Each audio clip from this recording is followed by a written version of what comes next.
नमस्कार, ABN news के top 10 खबरों में आपका स्वागत है। आइए रुख करते हैं देश की कुछ प्रमुख खबरों की ओर। गृह मंत्री अमित शाह के खिलाफ आपत्तिजनक टिप्पणी करने के मामले में कोर्ट ने कांग्रेस नेता राहुल गांधी को बयान दर्ज करने के लिए तलब किया है। बुधवार को एमपी एमएलए की विशेष कोर्ट के मजिस्ट्रेट शुभम वर्मा ने मामले में पक्षकार बनने के लिए दी गई अर्जी खारिज कर दी है।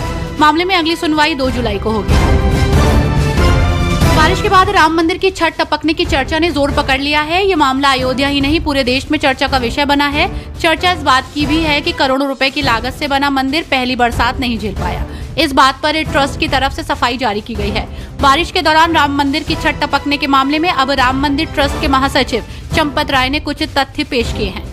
चंपत राय का कहना है कि गर्भगृह जहां भगवान राम विराजमान हैं, वहां एक भी बूंद पानी छत से नहीं टपका है और न ही कहीं से पानी गर्भगृह में प्रवेश हुआ है। कांग्रेस पार्टी के वरिष्ठ नेता और मध्य प्रदेश के पूर्व सीएम दिग्विजय सिंह ने पार्टी सांसद राहुल गांधी को विपक्ष का नेता चुने जाने पर बधाई दी है। दिग्विजय सिंह ने कहा है कि ये हम सभी के लिए गर्व की बात है कि संघर्षशील नेतृत्व वाले राहुल गांधी विपक्ष के नेता चुने गए हैं। साथ ही पूर्व सीएम दिग्विजय सिंह ने कहा कि राहुल गांधी की वजह से ही इंडिया गठबंधन को यूपी में बड़ी जीत हासिल हुई है।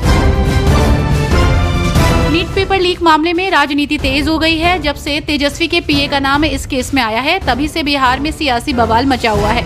अब नीतीश कुमार के मंत्री श्रवण कुमार ने साफ कह दिया है कि दोषियों पर कठोर कार्रवाई की जाएगी। मंत्री ने ये भी कहा कि जांच एजेंसी पेपर लीक मामले में पारदर्शिता और निष्पक्षता से काम कर रही है। हिमाचल प्रदेश की 3 विधानसभा सीटों पर उपचुनाव के लिए नामांकन वापस लेने की प्रक्रिया पूरी हो चुकी है। 2 उम्मीदवारों के नामांकन वापस लेने के बाद अब 3 विधानसभा क्षेत्र में कुल 13 प्रत्याशी चुनावी मैदान में हैं। हिमाचल प्रदेश के देहरा, नालागढ़ और हमीरपुर विधानसभा क्षेत्र में उपचुनाव होना है। इन सीटों पर 10 जुलाई को वोटिंग होगी और नतीजे 13 जुलाई को आएंगे। तृणमूल कांग्रेस के नेता अभिषेक बैनर्जी ने आरोप लगाया कि प्रोटेम स्पीकर ने लोकसभा अध्यक्ष के चुनाव में मतदान की अनुमति नहीं दी, जबकि विपक्षी सांसदों ने मत विभाजन की मांग की। उन्होंने कहा कि इससे पता चलता है कि सरकार के पास संख्या नहीं है। उन्होंने संसद के बाहर पत्रकारों से बात करते हुए कहा कि नियमों के अनुसार एक सदस्य द्वारा मांग किए जाने पर भी मत विभाजन की अनुमति दी जानी चाहिए। Jammu Kashmir high court bar association के पूर्व अध्यक्ष को आज एक वकील की हत्या से संबंधित मामले में गिरफ्तार किया गया, जबकि प्रशासन ने सुरक्षा चिंताओं और संभावित अशांति का हवाला देते हुए एसोसिएशन के चुनावों को स्थगित कर दिया। श्रीनगर के जिला मजिस्ट्रेट ने कश्मीर एडवोकेट्स एसोसिएशन द्वारा JKHCBA की पंजीकरण स्थिति पर सवाल उठाने के आरोपों का हवाला देते हुए आदेश जारी किया।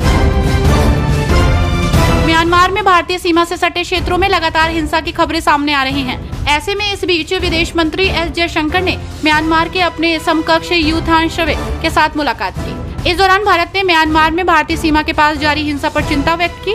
एस जयशंकर ने म्यांमार के विदेश मंत्री से म्यावाड़ी शहर में फंसे भारतीयों को स्वदेश लाने के सहयोग की भी मांग की है। समाजवादी पार्टी के महाराष्ट्र अध्यक्ष अबू आजमी ने मुंबई के एक कॉलेज में हिजाब बैन मामले को लेकर प्रतिक्रिया दी है।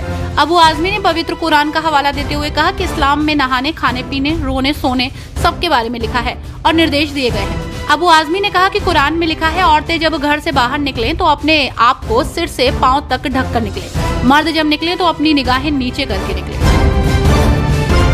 केंद्रीय गृह मंत्रालय अगले हफ्ते में 3 नए आपराधिक कानून लागू करने की तैयारी कर रही है। इसके लिए जमीनी स्तर से 40 लाख पदाधिकारियों को प्रशिक्षित किया गया है। इससे ये सुनिश्चित किया जा रहा है कि लोग कानूनों के बारे में जागरूक रहें और इनका असर हर किसी पर, खासतौर पर महिलाओं और बच्चों पर पड़े।